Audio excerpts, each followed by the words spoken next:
Dudes and dudettes, how are you guys? This is Jazzy and welcome back to What's the Damage. I've been doing quite a few of these lately, haven't I? I've had some new topics to rant about, and get all my anger-induced opinions out there for the world to hear, And today I'm going to be talking about something that's actually very, well, it doesn't exactly bother me personally in a sense that, while I do care about this kind of thing, while it does affect me in a certain way, and I do feel empathy for the people involved, it's not like one of the biggest overlying problems in the world, but I still do think that it's something very negative, and that I think I could talk a little bit more about, in a broad sense here on this channel. And it is basically the amount of toxicity within pop music in general. It does happen in pop music as a whole, but there is kind of like an isolated, an entire isolated world in the K-pop industry, with Korean music and whatnot, because I think it's even more toxic than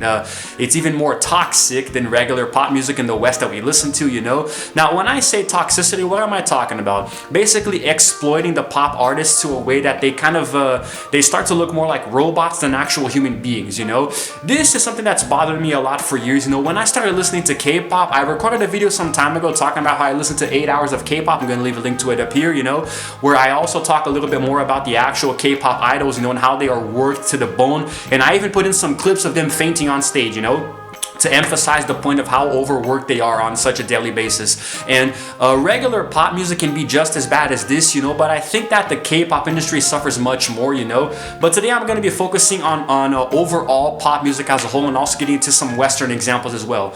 Now, I'm a big fan of pop music, it may not seem that way here on the channel, because I actually haven't talked about music in a while in my vlogs, I probably should get back to that, But I like to listen to a lot of rock and heavy metal, but I also do dabble in the pop arts, every now and again. I actually do like pop music a lot. I kind of grew up listening to it, It was my main exposure to mainstream music when I was younger. It was basically just pop and R&B and hip-hop, And the thing is that when I say that there's toxicity, it's because, well, most pop artists are not treated like people, especially when they're starting off their careers. If you make a name for yourself in the pop industry and you establish yourself as a very successful artist down the years, like Lady Gaga, Beyonce, Rihanna, these people have already been there for years, They have pretty much overtaken the pop industry as a whole, and now it's almost like they are bigger than the genre that they represent, But when you're starting out your career, everything is different, You are so heavily exploited, and to such a degree that sometimes you nearly go insane. Take Britney Spears, for example. She is the best and also the worst example in this entire topic, because you guys might know that around 2007 she went a little crazy, and even shaved her head, and there was some issues with her newborn child, and she was having problems with her husband as well, or I don't know if they were married, but it was the child's father, So there was so much drama surrounding Britney Spears that it was crazy, and in my opinion, it was kind of unfair to her, because people painted her in a very bad light, like she's the psychopathic pop star gone wild, doing some bad things. And I think that there was a very strong lack of empathy towards her, and people didn't really see at the time how exploited she was, how pretty much, maybe the right term is bullied, by the industry that she was represented, by the record label, for her to put out music. And record labels aren't usually very forgiving, at least when it comes to pop music. I think they're a bit more lenient with rock and metal. They kind of let the bands have a little bit more freedom, but those examples are probably few and far between. But in general, pop musicians, as a whole, they are much more exploited, because their music is much more superficial, artificial, or both of them, because not a lot of pop artists write their own music, right? Let me explain that part a little better. Now, Corey Taylor, who's one of my most favorite musicians of all time, who's currently the vocalist for Slipknot and Stone Sour, he's been working for them for many years now, and he once said that he considers pop music to be very insulting for a number of reasons, and one of them was emphasizing the point that their music is very shallow, and that they don't write their own music the way that bands do, it's a very different kind of producing kind of music, and he's not wrong, it's his opinion, and I kind of agree with him partly, because like pop music is something that's made for you to feel good and happy, you know. Rock and heavy metal is not necessarily the same, you know, because it's more of a way for you to relate to the lyrics that you're listening to, and also kind of have a heavier hand within the symbolism, if you know what I mean, you know. Like some songs by Slipknot or Stone Sour, they're going to be very directed in your face, you know, complaining about the world in negative ways and really putting things in a bad light, you know, in a different perspective. And usually the band members are the ones who write their own music, you know. Sometimes the vocalist or the other one, maybe sometimes the guitarist might co-write, but normally it's the ones who sing the songs that actually write them, you know. And there are exceptions as well. And because normally pop music has they have what's called ghostwriters, I believe, or basically the record labels are the ones who write the songs and the artists just sing them, you know. And that's why pop music always sounds so much more generic, you know, than rock, you know. It's much more common for you to hear pop music, you know, or hip hop or something, you know, R&B being played in like the Super Bowl or maybe the NBA halftime show, you know, or in commercial spots, you know, anything like that. And it's not usually rock unless the rock is family friendly. Sometimes it's normal for a rock song to be tuned down to what's called a radio edit, where they're going to make it sound a little more friendly to play on the TV and radio, you know. And that's what I think Corey Taylor finds insulting, you know, and a few other musicians as well. Because yes, you can't compare pop to rock, you know, because they are two different genres. And like pop music has this thing where the artists, most of the time, they don't even write their own music, and that's usually very prominent in the beginning of their careers, you know. As they grow bigger and bigger, I'm sure that they do become more creative and they produce their own songs. I think Justin Bieber did this recently, you know, where he actually I do believe he did everything. I think he produced, you know, and wrote his own album. He did the whole entire process, or as much of it as possible, you know. So it does happen. But then again, we're talking about Justin Bieber, you know. He has already established himself as a pop mogul at this point, you know. So he has a lot of respect within the industry. But when his career began, I'm pretty sure a lot of other people wrote his songs for him, you know. I mean, everything was so generic, so there wasn't too much creativity. So when you compare pop to music, you know, it does seem like pop music is much more generic, but that's why it's also more toxic, you know, because they really take over these artists' lives, man. They pretty much dictate every decision that they make, you know. It gets to the point where pretty much every decision is made for them, you know. They don't have too much creativity within their own art, which is obviously unfair, you know.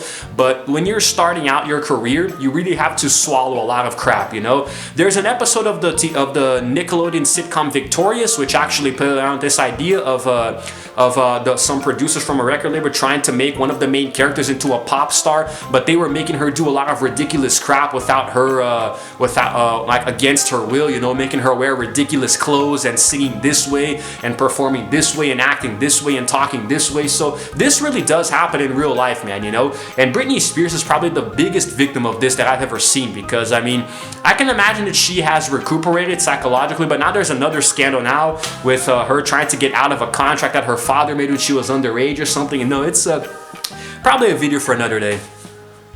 Now, if you go back in history, you know, since when pop started to become a little bit more mainstream, you know, and make a lot more money than it used to, you know, I think that there's a certain point where you can kind of isolate the toxicity starting to get really, really rampant, you know. I do believe it was probably from the mid-90s forward, or maybe like the early 2000s onward, you know, when music and stuff started to become very it was starting to become very commercialized. Not that it wasn't before, but we're talking about an era where the internet was starting to become a thing. You know, it already was, but after certain sharing sites like Google and YouTube and other social media networks started to become popular, you know, artists have been able to grow themselves much more, you know, and become more famous and popular and wealthy a lot faster than they used to back in the days. So I think that this generates a lot of toxicity also, because the community behind the singers, their fans, you know, they are able to directly communicate their opinions to them, you know, and also they can also share hateful comments, which does get around a lot, you know. And Twitter is very infamous for it's famous for being able to launch artists into the mainstream, but also infamous for completely tearing their careers down, you know. It's very, very aggravating to a certain degree, and I have been on Twitter for a long time. I started using Twitter back in 2010, I believe, so I've been on it for 11 years now going on, so I have seen a lot of stuff, guys. I have seen artists like literally rise and fall through Twitter alone, you know, and other social media outlets can also be responsible for this, but I think that social media, like, it is a way for things things to be more wholesome, but also more toxic at the same time. You know, it usually depends on what exactly you're trying to achieve or what you're trying to look for. But I think that artists today in the pop industry specifically, they are facing much more toxic behavior than before because of the internet, you know, because of social media and because of social gatherings, you know, and it's really hard for them, you know. And going back to K-pop, I mean, these little guys are worked to the bone, you know, the girls and the boys, you know, they are treated like scum by the recording labels, you know. Like, there are so many rules that you have to follow and things that you can and can't do in certain periods of your life, you know, and it's hours of rehearsing per day, you know, of singing and dancing and recording, you know, and writing songs, and also language, because they have to learn, they speak Korean, but they have to learn English and Japanese too to record their songs in different languages, you know. So I mean, if you think the Western pop industry is toxic, then you have no idea how K-pop is, man. You had to believe me, it's a much worse place over there, you know. Even though K-pop music does make me feel much better, you know, it makes me feel happy when I listen to it, I know that there is a lot of negativity around it, you know. That's why I love it so much, and I can really value it, because I know how much work goes into a typical K-pop album. So it kind of makes it easier for me to listen to it and appreciate it much more than Western pop music, you know. But there is a lot of bad behavior going on, you know. I haven't heard about besides Britney Spears, and there was a Kesha thing a few years ago, you know, where they drew up the hashtag Free Kesha, which I think was actually a very similar thing to Britney. Aside from that, I haven't really heard too many stories, you know, about too much rampant toxicity, but I know it still exists, you know. And I know that it can very deeply affect artists emotionally, so that's why we should always, you know, try to support them when we can and not lash out whenever something doesn't go the way that we plan, you know. If you're at a concert watching somebody play their songs for you, you really should appreciate it, you know. You shouldn't throw things at them or complain and whine or curse them out just because you're having a bad day or maybe something happened on stage that was a little unpredictable, you know. If the artist happened to show up a little bit late, just chill, you know. You don't know what happened in the backstage to make them be late, you know. So let's just relax, man, you know, because the music industry as a whole is already a very dangerous and aggravating place as it is, you know. I mean, we listen to music, you know, we consume it, you know, we stream on Spotify, we watch the clips on YouTube, we buy physical media, you know. To us it's easy, you know, it comes out looking perfect, but we never really stop to think and appreciate how much work went into that, you know. So that's what I think we should all start doing more, okay. And that's it. That's all I wanted to say, you know. A very calm What's Damage, you know, that's usually calmer than the ones I normally do, but I am calm today. It's a nice day. I'm feeling okay, you know. I'm in a relatively good mood. Got a few videos to record, which I hope you guys will watch, and you know, that's it for now. Shout out in the comments below. Let me hear your opinions about this, what you guys think about the toxicity, you know, and why exactly you feel that it's so artificial, you know, and I would love to hear your opinions about that. And if you happen to like this video, then please give it a like and subscribe to my channel, because I release videos every single day, okay? And hit the notification button to know exactly what time of the day I'm going to be uploading, alright? And that's it for now. This is Chazzy signing out for now, and as always, I will see you guys in the next video. Roll the outro screen.